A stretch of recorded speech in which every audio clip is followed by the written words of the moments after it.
There are things that when you destroy them, you actually repair them. The classic example is if an illness takes hold, God forbid, in the human body, and the illness is one that is threatening the life, the health of the person, so destroying it is actually repair. It's repairing the person, of course, and also even repairing this infection, because its purpose is to destroy. When you eliminate it, you're actually fulfilling even its objective. Let's talk it from a biological point of view, to build up stronger immunity, maybe to even use that disease and turn it around and turn it into antibiotic or homeopathy or anything that becomes a healing agent. So it's not just about destroying, the destruction is to repair. Obviously, you have to establish when that's the case. In some cases, repairing or building does not require destruction, but in some cases it does. When you raise a building with a Z, in order to build a better building in its place, someone comes and say, "Why are you destroying a building?" They say, "No, we're clearing up, and it's good. From here we'll sprout something much more powerful." So you would say, again, the expression "Seser amanas livnes," you're destroying in order to build. Or in other words, the destruction is the repair. Now that's only in a case where you've established that that's the only option. It's the last option. So the Kabbalists and mystics talk about good and evil in that context. That evil, like darkness, is only the absence of good. But it takes hold. When it takes hold, it can be extremely destructive. So it's rooted in a fundamental cosmic dissonance between the higher purpose of existence and existence itself, which ultimately can create, that duality can create divisiveness and the dissonance that leads to disagreements, to conflicts, to discord, a diversity that will lead to division, to divisiveness, and ultimately war. So let's speak about it in biblical terms. Right in the beginning of the book of Genesis, we're told the creation of existence, the story of creation. The world was covered in darkness, it says, chaos, with the spirit of the divine hovering. Then comes the first statement, declaration. God says, "Let there be light." The first principle of life, you come into a dark world, bring light into the world. A confused world, a world that doesn't see clearly, illuminate it. Okay. All sounds good. As you illuminate it, then you can identify. And that clarity allows you to find the truth, to know what's right, what's wrong. But then comes day 2, and it says, God separated. He separated. He created the concept of separation. As we're taught that initially there was a seamless unity, and especially light. Light shines, there's a unity. Even though there may be different objects in a room, but when you see the light, you know this is a chair, this is a table, these are the steps. So you know how to utilize and actualize the purpose of all these items. When it's dark, the confusion, and you may bump into something, you may use something for a purpose that, and a utility that's reserved for some other entity. But then day 2, God separates between the higher and the lower, between the higher waters and the lower waters. Everything till then was covered in water, we're told. This separation is very fascinating. So the Medrash commentary on the verses explained this is the day where machlekes, conflict, was created. Because as soon as you have 2 entities, there's a separation. Even the separation is a good separation, but the potential of this diversity can create divisiveness. The goal, as we'll discuss, is coordination, is harmony. So it's interesting. On all the days of creation, we're told that God looked at the creation and said, it's good. Day 2 is lacking that statement. And the reason is because since the potential for conflict was created, you can't call it good. But then comes day 3, the creation of vegetation. Vegetation is about perpetuity, where you plant something in the ground and it can grow and grow forever and ever. A tree, its seeds will create another tree, another tree. Vegetation. And now we're told the vegetation, day 3, like number 3, is a day of harmony, of coordination. 1 is singularity. Okay, there's no conflict, there's no diversity even. Day 2, you have 2 entities. Think of it like 2 opinions. And day 3, you have the reconciliation. You have the mediation between 2 things that may have different opinions. And that's the goal. And what happens on day 3, we're told that God looked at existence and said, double good. Not just good, a double good. Double both quantitatively and qualitatively. Why? It's the good for day 2 because now we understand its purpose. And it's of course the good of day 3, which is the harmony itself. So the harmony essentially brings goodness into conflict because we now understand why diversity was created in order to enrich existence.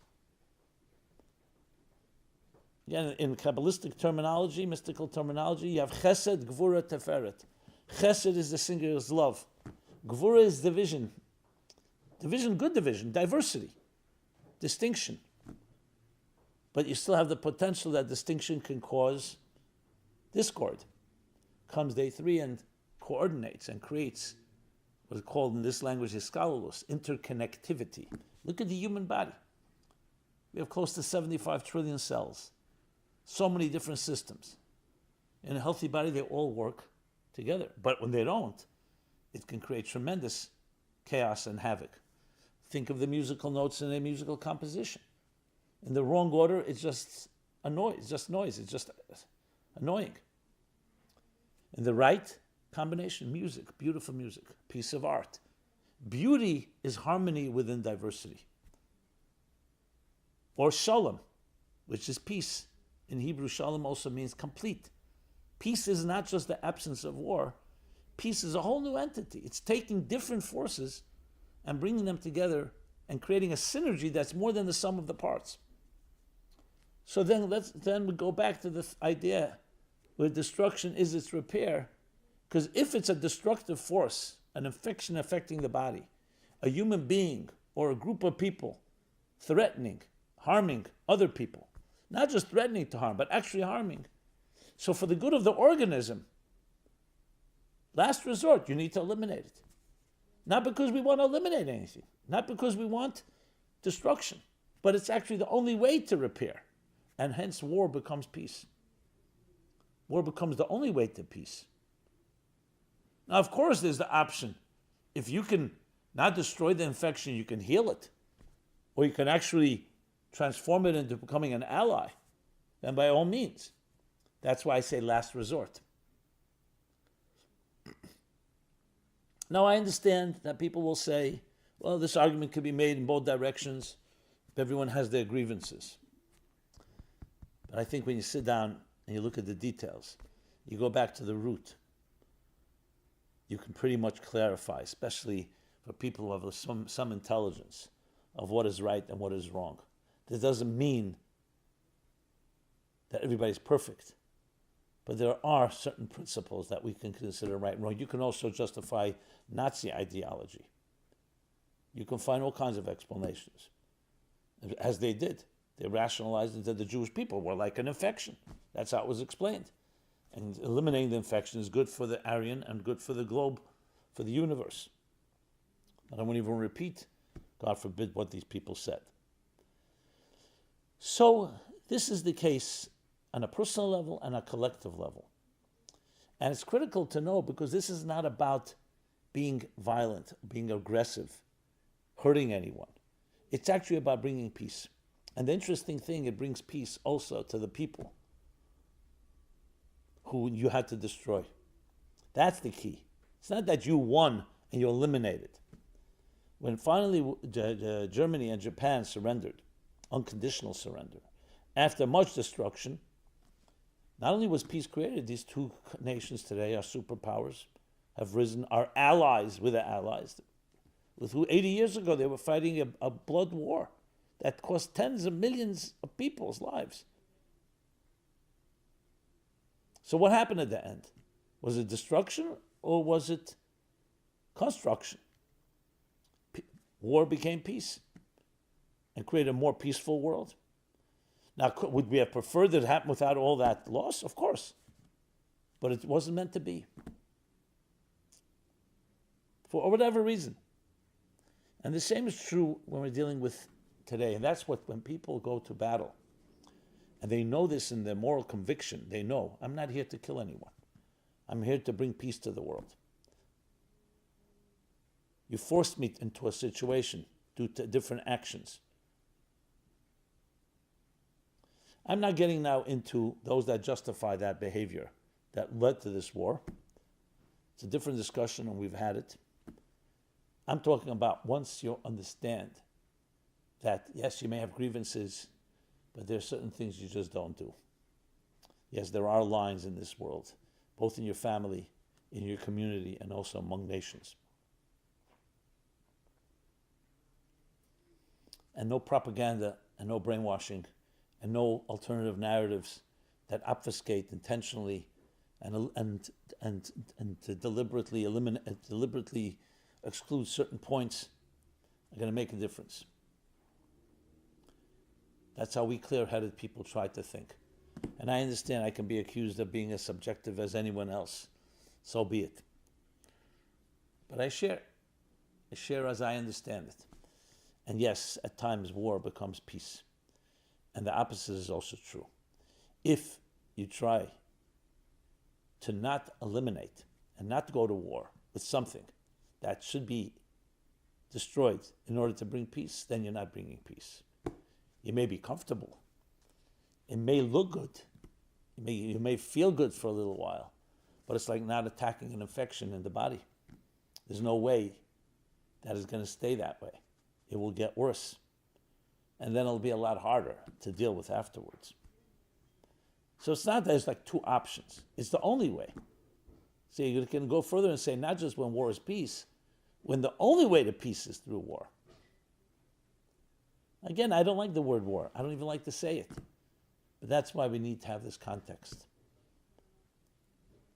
Now the objective is to make sure that whoever is engaged in the battle, and we're all in some way, some are engaged in physical battle, but there's also the spiritual side, and the psychological, and the emotional.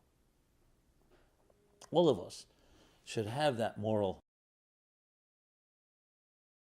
What are we fighting for? What do we stand for? Because if anything positive comes out of all of this, is that crystallized vision and clarity. What are the values? What are the things that we really are ready to fight for? And then we realize where we need to fight and where we need to build. Where the fighting, I should say, leads to building, and where the building leads to building. And you need both. That's how it is. You eliminate the elements that are causing destruction, you bring peace, and then you know what happens? Other parts of that element may have taken hostage, may have polluted, will also come to your assistance. Think again of the human body. God forbid someone has cancer, whether it's chemotherapy or radiation, or whatever it is that they intervene, you have to kill sometimes good cells with the bad cells. But that's only in order to nourish and empower the rest of the healthy cells to take over. That's the goal. The collateral damage is sad and inevitable. You try to minimize it. So what happens is that a destructive element takes control of the entire body, everything like a parasite. So a parasite will take control even of parts of the body and the organism that are not initially your enemy. So now it's all been turned against you. So essentially, when you eliminate it, you're not just eliminating it and turning it into an ally. The entire body is freed to be able to be free and to be your source of life and health. The 100 million Germans that majority elected a minority called the Nazi Party, the National Socialist Party, I'm not going to say they were all Nazis and that they were all ready to massacre in the most brutal way men, women, and children as the Nazis did. But they did elect them. 2, they did not go to war with them. So you'll say they had no choice. They're under their control. But you know what? Fine. If you're under their control and you can't control it, you end up being part of the problem. Unless you all leave the country. So the many civilians lost, and many of them, I'm sure, fine people, were all part of that problem because the parasites took over. They took over the organism called Germany and then the surrounding nations. Besides many that were complicit directly or indirectly through silence, but also in other ways. Not everybody shot the Jew, but there are other ways that you can kill Jews and cooperate. So that became obvious. There was the only way. You could not get rid of the infection without dealing with the entire people. If you could, you try to eliminate the leaders, and hopefully the rest of the people will say, thank God, good riddance. We wish that would happen in Gaza and over history in general. So these are not easy decisions to be made, but at the heart and core of it comes down to there's a force that, however misguided, whatever justification, has become an infection, destructive.